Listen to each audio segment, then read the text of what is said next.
Bryce Miller rose to the occasion. Julio got on the board with his first bomb in a while. And the Mariners have themselves a series win over the Houston Astros. Let's talk about it here on the Locked On Mariners postgame show. Colby, hit it. You are Locked On Mariners, your daily Seattle Mariners podcast. Part of the Locked On Podcast Network, your team every day.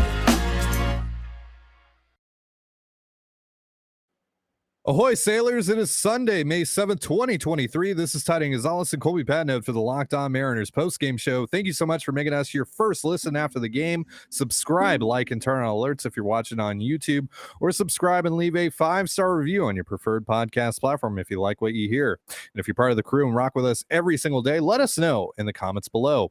And if you want to hear from us even more, please consider signing up for our Patreon by scanning the QR code that's right above my head. The link, as well as our social accounts, is also in the description of this episode. 3-1, the final score from T-Mobile Park. Mariners beat the Astros and take the first of 4 series they'll have with the defending world champions. We'll be talking about the onslaught of traffic the Mariners had on the base pass, as well as Jose Caballero's little dust up with Martin Maldonado. Things almost got really interesting this afternoon. But first, Colby, all this week we've been talking about how, this was going to be the real test for Bryce Miller after, opened up his major league career with a very soft landing in Oakland. Now he gets to face the defending world champions, albeit with, some guys missing, but still, this is a dangerous Astros lineup nevertheless. And I'm pleased to say that he passed this test with flying colors. 6 shutout innings for Miller, 5 strikeouts, just 1 walk, 2 hits, only 6 hard hit balls on the day. What made him so effective against this Houston lineup? Yeah, the fastball.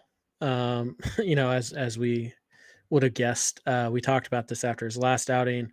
He threw 70% fastballs against the A's, and we were wondering, can he keep doing that against better lineups? Does he have to mix in the cutter and the slider more, the changeup more?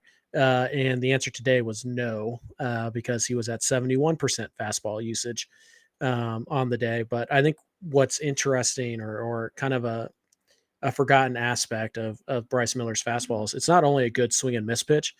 Today, it actually really wasn't. It was fine. He got 8 whiffs on it, but those are the only 8 whiffs he got all day. But it's not only a good swing and miss pitch. It's a pitch that's really hard to square up.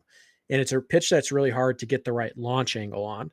Sure, you can hit a fly ball straight up in the air with 100-mile-an-hour exit velo. Who cares, right? Hard hit ball, fine, but it's an out, and a pretty easy one at that. So the 4-seam fastball, because of its extreme spin rates, which again today was actually at the average of 26.31, which is about 60 to 75 more RPM than he generated in his last start.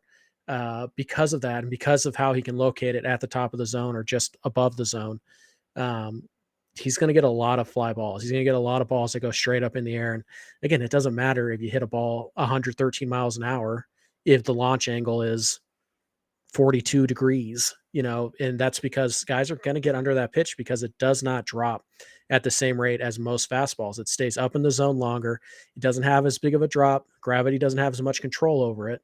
And it's a very tough adjustment to make when, 95% of pitchers average, 3 inches of drop per blank, and Miller's is at 1.5 inches, right?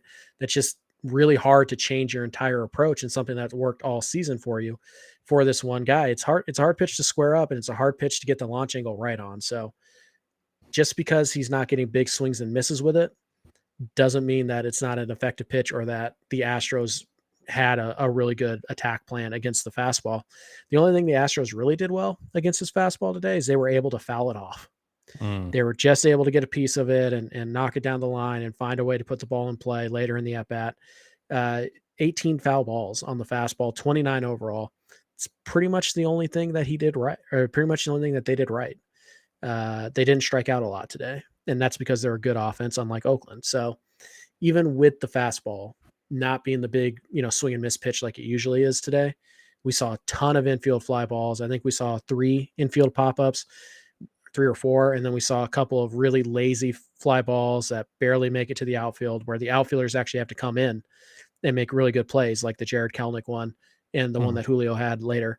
So yeah, just a lot of soft contact, a lot of non-dangerous balls in play, which Right. is just balls that are hit up in the air and they just kind of hang up there forever. Those are easy outs. You look at Miller's, out distribution today. I think he only had one ground ball out. It might have been two, but Mm. 18 outs and one is a ground ball, two is a ground ball. You're going to see a lot of that from Bryce Miller. You're going to see strikeouts, yes, but there are going to be teams that are going to be able to, put the ball in play with a little more regularity, but they're still going to pop the ball straight up. It's Right. very hard to get the right launch angle on a pitch that doesn't drop like 99% of the other fastballs in Major League Baseball. So again, Miller doesn't mean he can get away with everything. Doesn't mean he could just pipe a fastball at 95 and expect to get a pop fly. He still has to work the corners. He still has to be elevated or down below the knees. And eventually he will need the cutter or the slider to start generating some swings and misses. But hey, we saw a couple good ones today. It's not like it's a nothing pitch. We've certainly seen it flash average or above average, both of those offerings. Hmm. And he today, one of the nice signs is he actually threw the slider only 8 times, but he got 3 called strikes on it. He got 4 swings. Only 2 of those were put in play, and the average exit velocity on that was 92. So Right. the fact that he can flip the slider in there, get a called strike with it at any point in the count, really, we saw him do it at the first pitch. We saw him do it 1-1. He can flip the slider, he can get a strike. It forces hitters to respect the off-speed pitch, which makes it a little harder to sit fastball against Miller. So that's the recipe for success. Sometimes it'll be 6 innings and 9, 10, 11 strikeouts. Sometimes it'll be 6 innings and 4 or 5 strikeouts with a whole lot of weak contact. But at the end of the day, Miller's first 2 starts really impressive. And like you said, the circumstances really couldn't have been any different.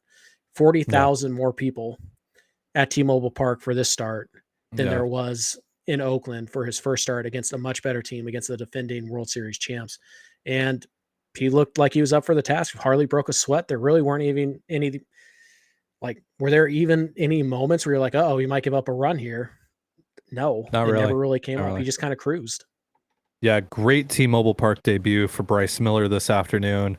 Apologies real quick to our YouTube watchers if my audio is desync from my video, by the way. This this place that I've been house sitting at, apparently its internet just can't handle us properly doing the show. And the problem is Colby can't even see it on his end. It's literally only until we get the video downloaded. So hopefully it's in sync, but if not, apologies for that. 2 hard hit balls in Oakland for Miller, and then the 6 today. Those are balls that are hit 95 miles per hour or harder.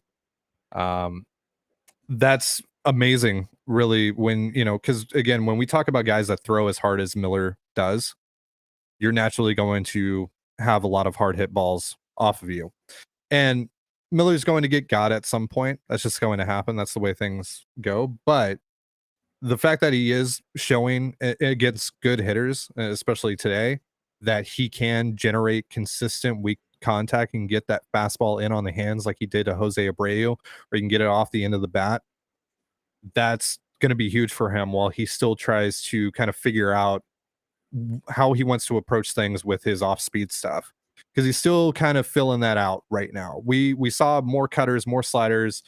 We still only saw one changeup today, but there's still a great disparity between his fastball usage and the usage of his other pitches right now. So as that starts to balance out a little bit more, it's going to be interesting to see just how much he can live off of that fastball before he finds himself in a more comfortable place with the rest of his repertoire. But so far, so good for Miller. I especially really enjoyed seeing his approach to the 2 Yordan Alvarez at bats. The first one, he goes slider, slider, slider on all 3 pitches, and Yordan gets him for a rocket of a single into right center field. But then the next at bat that he sees Yordan, he goes fastball for a called strike, fastball for a foul, throws a cutter, and Yordan fouled that off, and then fastball upper outside corner to get Yordan swinging and missing. And it's not often you see Yordan doing that. So that was a pretty cool moment for Bryce. 2783 on the RPMs on that pitch, according Wow. to Pitching Ninja. So yeah, that's if you locate like that, it was right at the top of the line. It was actually a little more middle in, but it was right at the top of the line. And if you're throwing at that RPM, your swing has to be perfect to hit that. Yep. It's a really tough pitch to handle. That's elite stuff that we're seeing out of Bryce Miller. And it's really exciting. It's really exciting because, again, he's kind of a one-pitch pitcher still. I mean, we did see some value out of his breaking stuff today, but he's still not fully there. So once he gets there, I mean, sky's the limit for this guy. It's really exciting what we're seeing out of Bryce Miller right now. All right, so we're going to talk about the rest of this game. Good day for the offense, even though they only scored 3 runs. Also talk about the little spat between Jose Caballero and Martin Maldonado. Almost popped off. We were so close to greatness, Colby. We just couldn't push it over the finish line, alas. But first, before we get into all that, a reminder, this episode of Locked On Mariners is brought to you by eBay Motors. If I could find the ad, that would be awesome. Here, let me... Apparently, I had the other ad read brought up from last night. Here we go. For a championship team, it's all about making sure every player is a perfect fit. It's the same when it comes to your vehicle. Every part needs to fit just right. So the next time you need parts and accessories, head to eBay Motors. With eBay Guaranteed Fit, you can be sure every part you need fits right the first time around. Just add your ride to My Garage and look for the green check to know the part will fit or your money back. Because just like in sports, confidence is the name of the game when you shop on eBay Motors. And with over 122 million parts to choose from, you'll be back in the game in no time. After all, it's easy to bring home a win when the right parts are guaranteed. Get the right parts, the right fit, and the right prices on ebaymotors.com. ebaymotors.com. Let's ride. eBay Guaranteed Fit only available to U.S. customers. Eligible items only. Exclusions apply. Let's sail, actually.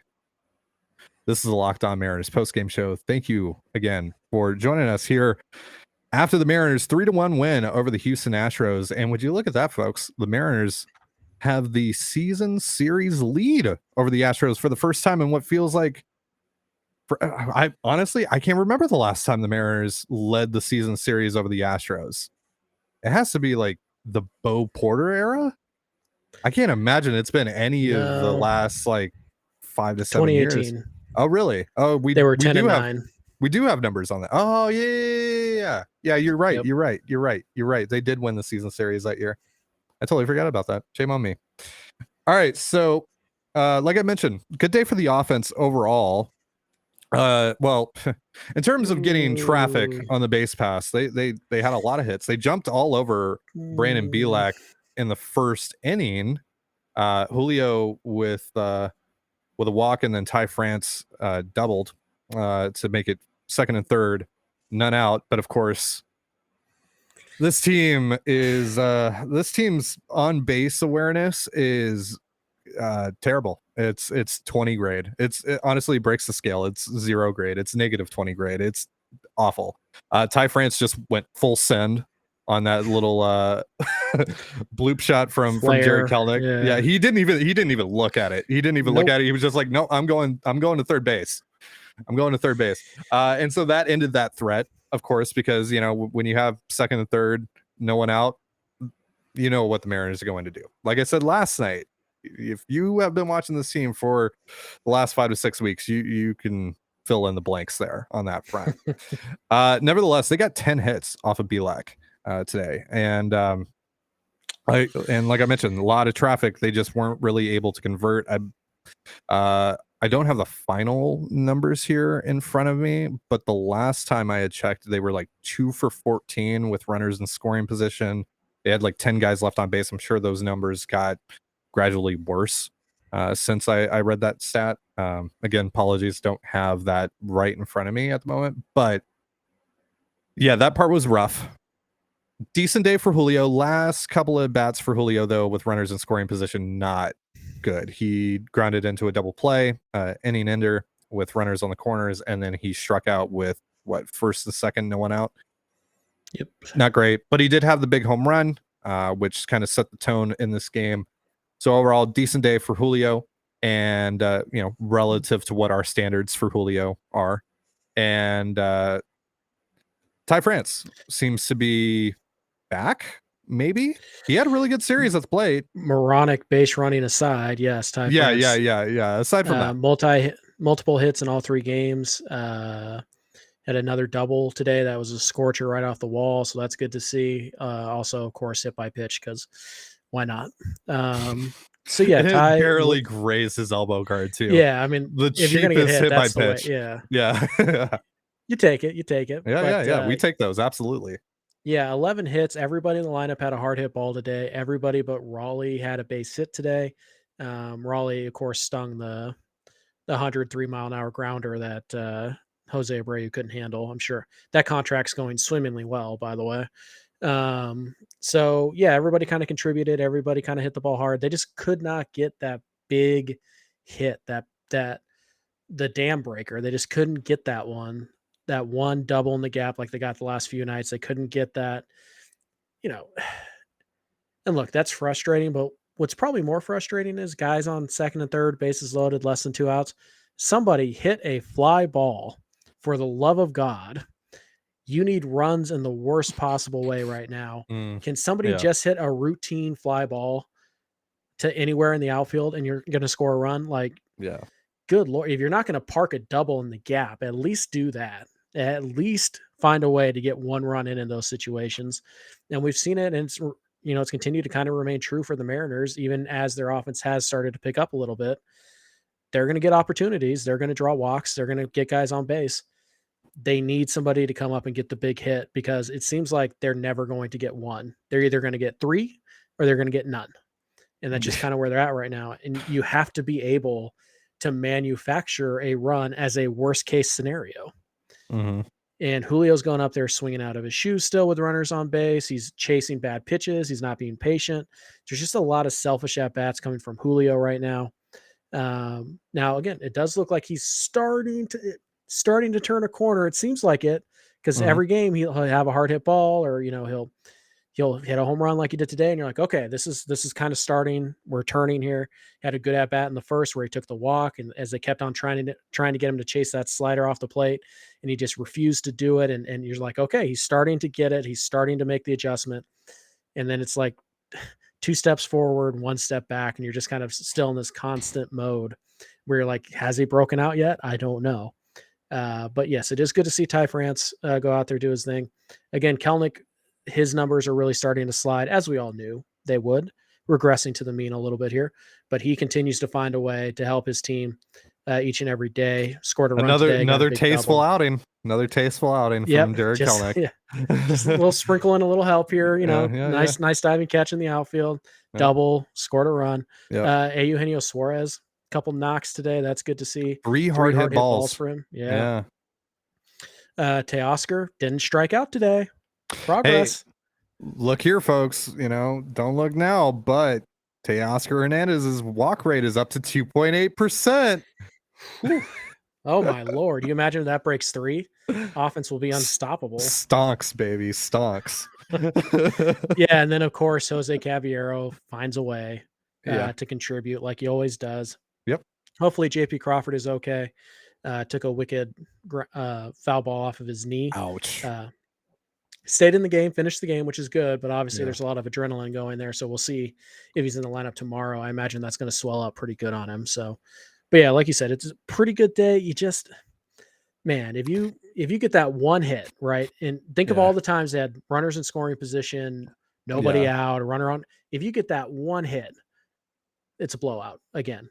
Yeah, the Mariners quite get it done. The Mariners won 3-1. They could have easily won this game 10-1. Yeah, at the very least 5, 6, 7 to 1. It's frustrating, but at the end of the day, make no mistake, the Seattle Mariners were the better team this weekend.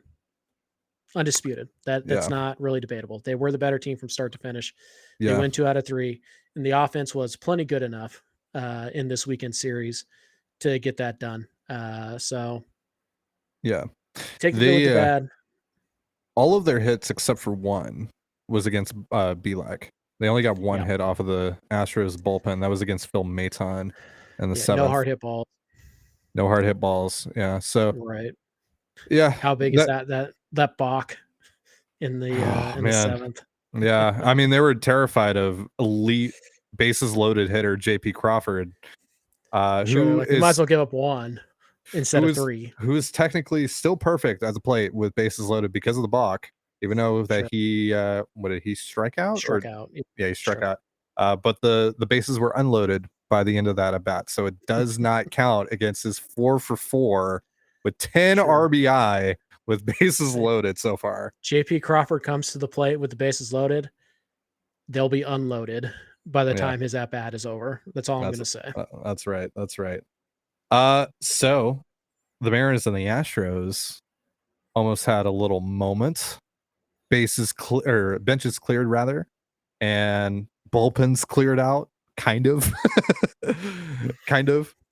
Jose Caballero, I didn't expect him to be someone that would start anything with anyone, but here we go. So weird moment. I forget exactly what point in the Very game it was. It was midway during through the fourth, I game. think. I think it was the 4th inning, yeah.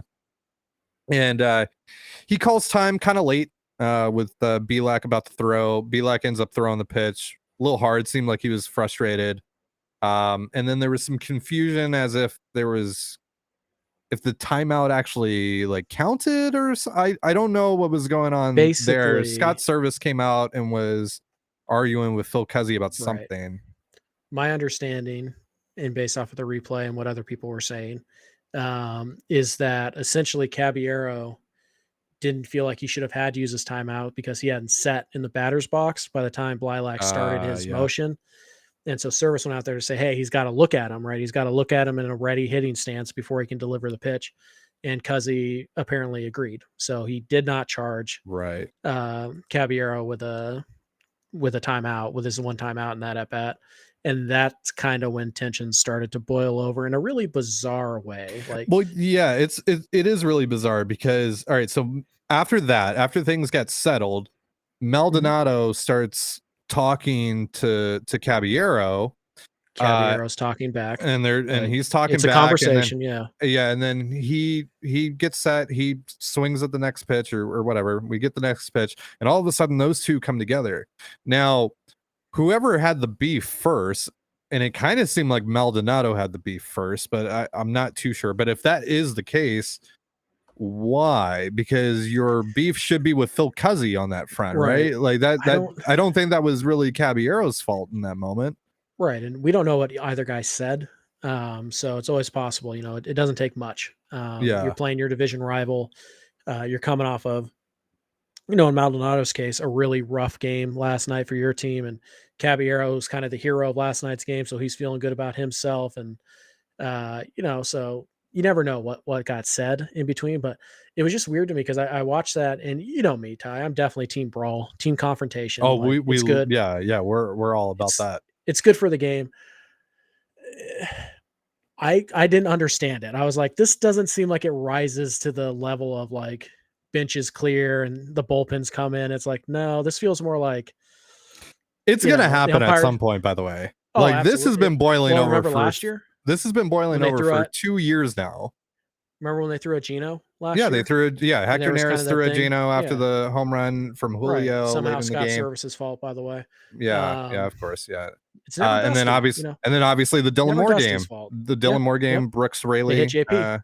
Yeah, they hit JP. And then Scott was yelling at what's their bench coach's name? Lopez. I don't know. Whatever. He managed one of the whoever teams it of is, the WBC. Scott would mess him up. I'll tell you that much. Like, you do not want to make Dad Scott Service angry. We all know what Dad's strength is. And yeah, I don't know. I thought that was whole weird too, because like, I didn't feel like it warranted like either side coming out of the dugouts, certainly not the bullpens. Cause it just, to me, that's where Cuzzy steps in and just like, get in the middle of them, get back down, warning, play ball. Yeah. Right. Omar Lopez is who I was thinking of, by the way. Yeah. He managed the Venezuelan team in the WBC. Okay.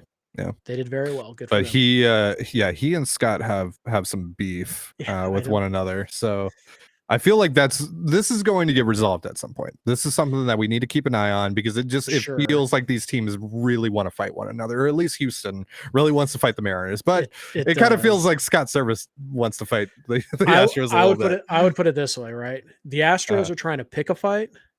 The Mariners are just ready to answer the call. They're like, just keep on pushing it. Keep on pushing. Find out.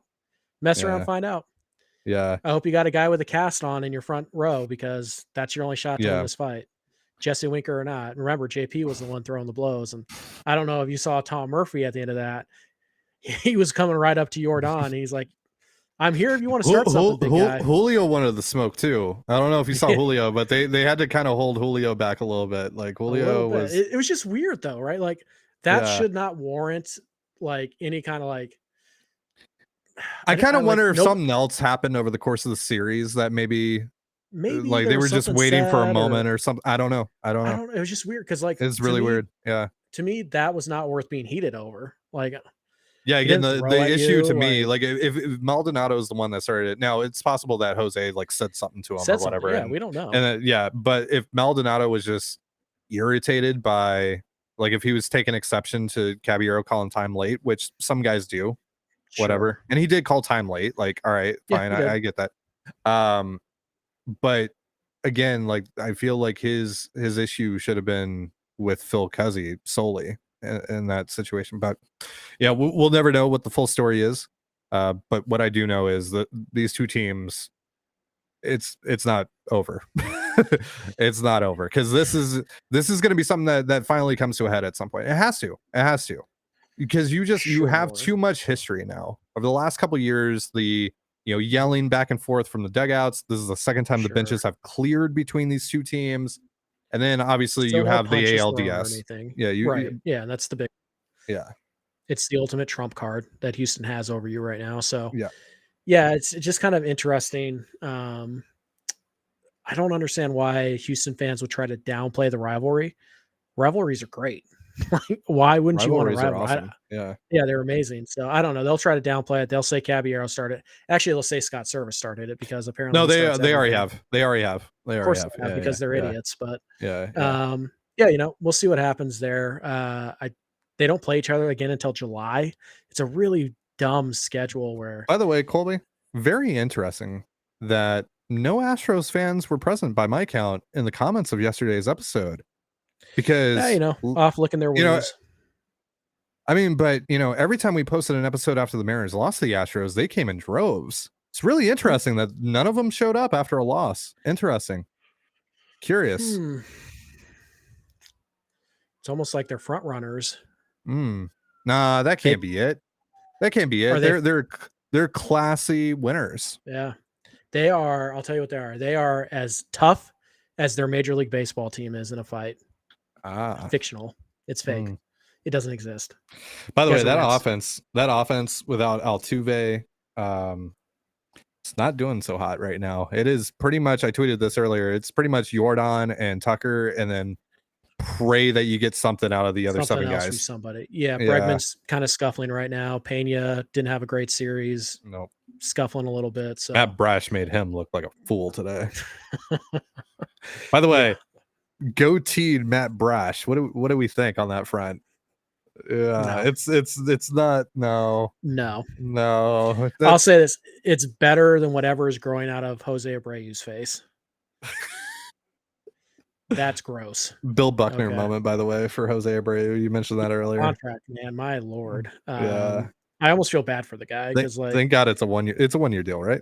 No, it's a 3-year deal. Oh, is it a 3-year deal? 3 years, $60 million. Yeah. Oh, I thought it was 1 year 20 for some reason. I don't know. No, it's 360. It's 28. So yeah, we'll see. Yeah, they are not getting anything out of him right now. I don't think that guy's just magically fall off a cliff and can never play baseball again. So I'm sure he'll turn it around to some extent. But he's 35, 36. So, the start of a decline wouldn't really be that surprising.